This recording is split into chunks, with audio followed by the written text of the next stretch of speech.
Good morning students. Welcome to online classes by Vandana Rawal.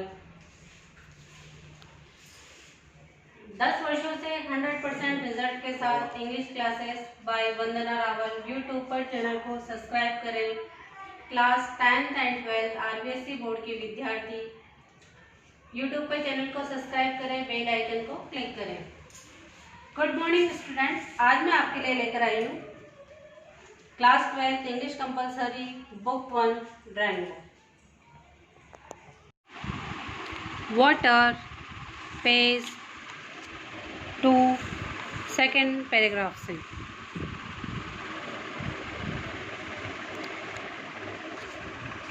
The water has undoubtedly played a great part and a beneficent one. Water ने हमेशा से एक great part play किया है और एक लाभदायक भी इन द और geological process by which the soil on which earth surface, जो जियोलॉजिकल प्रोसेस है धरती की सतह पर, has been formed from the rocks of its crust, जो चट्टानों के टकराने से पैदा होती है। The same agency however under appropriate condition, जो यही एजेंसी है जो कि उचित परिस्थितियों में can also play a destructive part, जो कि एक विध्वंसक पार्ट भी प्ले कर सकती है। And wash away the soil, और जो इसकी मृदा है उसको बहाकर ले जाती है।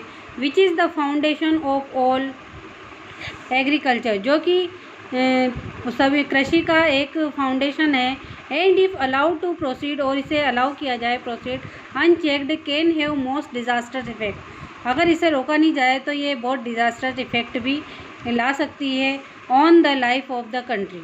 The problem of soil erosion, जो प्रॉब्लम है सोइल इरोजन की, is one of the serious impart, जो कि एक सीरियस इम्पार्ट है इन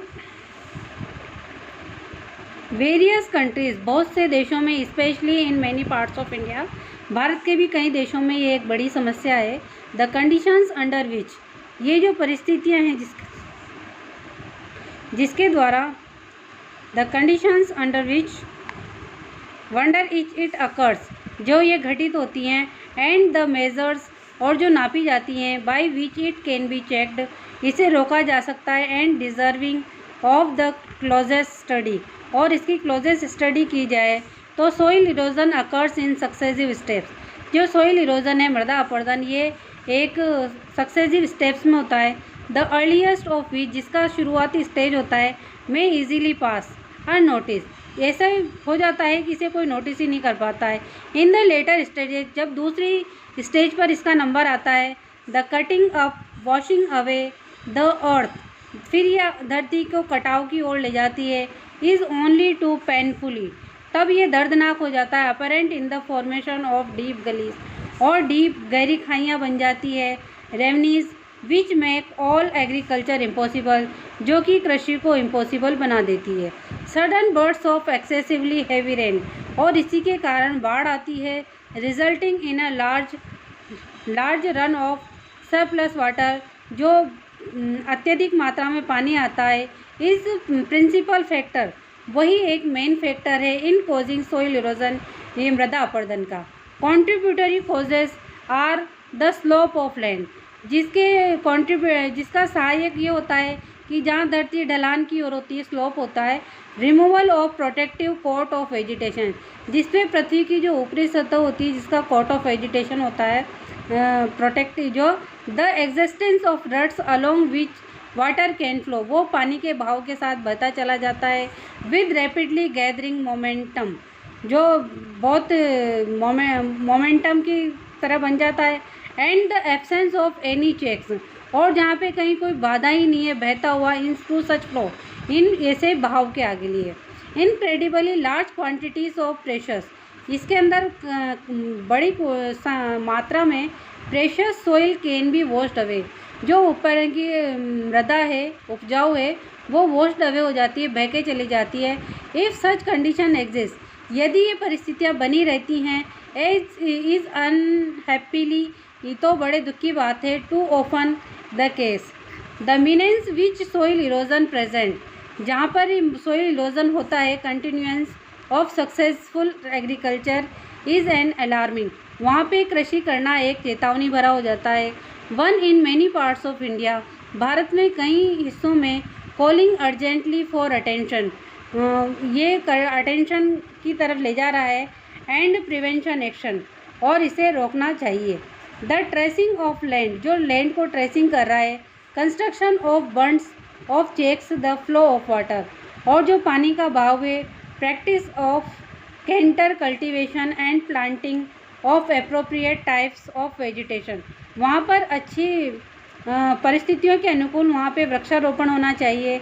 आर अमंग्स द मेजर्स, यही जो मेजर्स हैं दैट हैव बीन सजेस्टेड, जिनको सजेस्ट किया जाता है मृदा अपरदन को रोकने के लिए। It is obvious that the aim should be to check, जो हमारा उद्देश्य है रोकना फ्लो ऑफ वाटर, पानी के बहाव को भूमि की सतह पर, द अर्लीस्ट पॉसिबल स्टेज, कि हम शुरुआती स्टेज पर ही रोक दें, before it has acquired any appreciable momentum, जिसके पहले कि ये कोई एक विशेष मोमेंटम की स्थिति ले ले, करस्पेंडिंग लार्ज डिस्ट्रक्टिव पावर, और कोई डिस्ट्रक्टिव पावर का रूप ले ले। Water is the basis of life, वह पानी ही है जो हमारे जीवन का बेस है। Every animal and every plant contains a substantial, ये सभी के लिए, एनिमल्स के लिए, प्लांट्स के लिए सब्सटेंशियल है।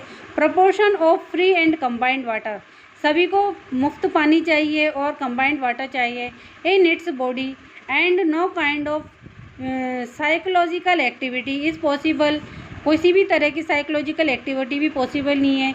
In which the fluid does not play an essential part, कि जो इसके इसेंशियल पार्ट के बिना पूरा हो सके। Water is of course necessary for animal life, water केवल मनुष्य के लिए नहीं, एनिमल लाइफ की भी ज़रूरत है।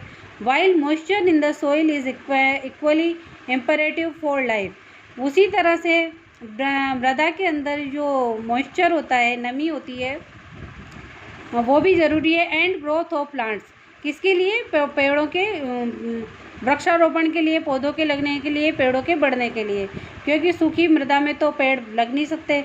दो द क्वांटिटी नेसेसरीली वेरीज, जबकि इसकी जो क्वांटिटी है वो अनमरसली विद स्पाइसेस, ये प्रजातियों के साथ भिन्न भिन्न है, किसी को कम होती है, किसी को ज़्यादा होती है, लेकिन ज़रूरत सभी को है। पानी के बिना कोई भी जी नहीं सकता। The conservation and utilisation of water, इसलिए हम कंजर्वेशन, संरक्षण करें, यूटिलाइजेशन हम उसकी वाणी की उपयोगिता को समझें। इज़ दस फंडामेंटल, ये हमारा फंडामेंटल है फॉर ह्यूमन वेलफेयर, मानव कल्याण के लिए। अपार्ट फ्रॉम एसर्शन वाटर, जो वाटर है ultimate source in all cases, वहाँ वो हमेशा से ऑल केसेस में इसेंशियल रहा है। इन रेन, चाहे बारिश हो और स्नोफॉल या बर्फबारी हो। Much of Indian agriculture depends on seasonal rainfall, Bharat में अधिकतर कृषि सीजनल रेनफॉल पर ही डिपेंड करती है। And is therefore very sensitive, इसलिए ये बहुत सेंसिटिव है टू एनी फेल्योर, कि कोई भी failure of irregularity of the same, अगर बाढ़ आ जाए तब भी कृषि के लिए नुकसानदायक है, और अगर अकाल पड़ जाए तो भी। The problem of soil erosion, इसी तरह से जो सोइल इरोजन है, मृदा अपरदन है। एंड ऑफ इनएडिक्वेट इरेगुलर रेनफॉल, या फिर जो रेनफॉल वो इरेगुलर हो जाती है, कभी कम कभी ज़्यादा। आर क्लोजली कनेक्टेड विच इधर, दोनों एक दूसरे से अंतर संबंधित हैं। इट इज़ क्लियर, ये सही है कि that the adoption of technique, जो हमने टेक्निक्स अडोप्ट किए हैं, प्रिवेंशन ऑफ सोइल इरोजन, इससे हम मृदा अपरदन को रोकें। Would also help to conserve, जो हमें हेल्प करेगा conserve and keep the water, कि हम जल का संरक्षण करें। वेयर इट इज़ वांटेड, कि पानी की आवश्यकता सबसे अधिक कहाँ है। इन अदर वर्ड्स ऑन, अगर हम दूसरे शब्दों में कहें तो एंड इन द सोइल, या मृदा में। एंड सच टेक्निक्स, और जो टेक्निक्स हैं therefore serve a double purpose, ये डबल पर्पज़ सर्व करती हैं। इट इज़ एविडेंट, ये स्पष्ट है। However that in a country, कि देश में हैविंग ओनली सीजनल रेनफॉल, हमारे यहाँ केवल वर्षा काल में ही वर्षा होती है। And immense quantity of rain water must be necessary run of the ground, और जो बारिश का जो पानी आता है उसे हम संरक्षित नहीं कर पाते हैं, इकट्ठा नहीं कर पाते हैं और वो बह कर चला जाता है। The collection and utilisation of this water, हम इस वाटर को बांधों में या किसी भी तरह अगर संरक्षित करें, the water is therefore a vital importance, क्योंकि वाटर का बहुत विशेष महत्व है। Much of the flows down, जो बह के निकल जाता है इनटू स्ट्रीम्स, झरनों में, नदियों में, and ultimately finds its way to sea, और जाके समुद्र में मिल जाता है, वहाँ जाके ये पानी खारा हो जाता है और अनुपयोगी हो जाता है। Incredibly large quantities of the precious fluid, और बहुत ज़्यादा मात्रा में जो प्रेशस फ्लूइड्स होते हैं, जो इसके फ्लूइड्स प्रेशस होते हैं, इसके खनिज लवण, आर दस लॉस्ट इन द कंट्री, और ये हमारे देश से खो जाते हैं। इसी के साथ आज हमारा लेसन यहीं तक। नेक्स्ट पैराग्राफ नेक्स्ट सेशन से। थैंक्स। वीडियो अच्छा लगा हो